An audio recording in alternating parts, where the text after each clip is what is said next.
সদ্য শুরু হওয়া জলবায়ু সম্মেলন COP30-তে জলবায়ু পরিবর্তন মোকাবিলায় আঞ্চলিক সাফল্যের গল্পগুলো আলোচিত হচ্ছে। এই ধারাবাহিকতায় উঠে আসে ভারতের এক ছোট্ট গ্রামের কথা।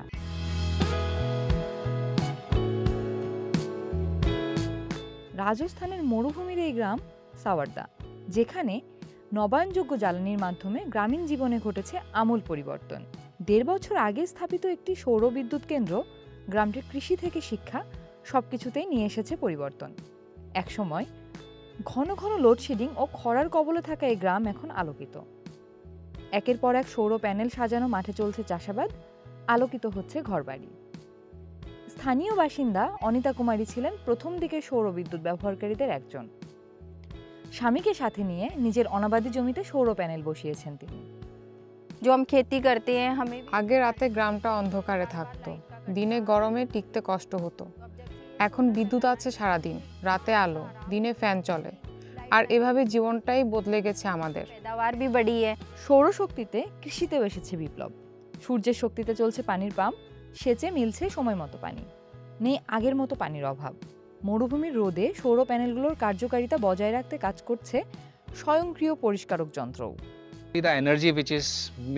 গ্রামে বিদ্যুৎ পৌঁছানো শুধু সেচের সুযোগ বাড়ায়নি, শিক্ষা ও অর্থনীতিতেও এনেছে পরিবর্তন। এখন স্কুলে ছাত্রছাত্রীর উপস্থিতি বেড়েছে, দোকানপাট চলছে সারাদিন, আর সবই বিদ্যুৎ থাকার কারণে সম্ভব হয়েছে। সাওয়ারদা সরকারি স্কুলে আগে প্রচণ্ড গরমে ক্লাস বন্ধ হয়ে যেত। বিদ্যুৎ না থাকায় কম্পিউটার ও প্রজেক্টর চালানো যেত না।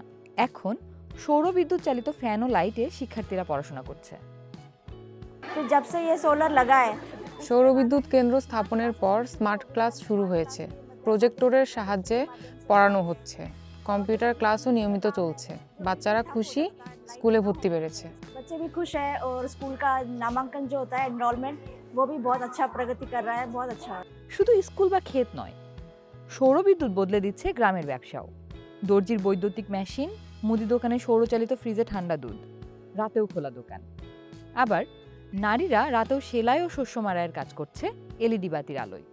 একসময় নীরব গ্রাম, এখন কর্মচঞ্চল। গ্রামীণ বিদ্যুৎ সরবরাহ ব্যবস্থা এখন আরও উন্নত ও নির্ভরযোগ্য।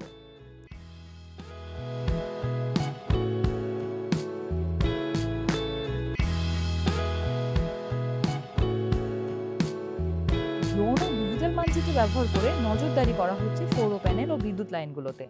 কোথায় সেচ দেবেন বা নতুন সৌর প্যানেল বসাবেন তার নির্ধারণে প্রযুক্তি সাহায্য করছে কৃষকদের।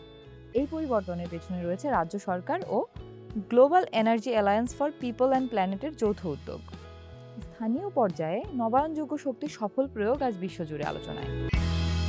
টেকসই শক্তিতে স্বনির্ভর এবং কার্বন নিঃসরণ কমিয়ে উন্নয়নের পথে সাওয়ারদা। এই গ্রাম এখন টেকসই উন্নয়নের এক প্রতীক।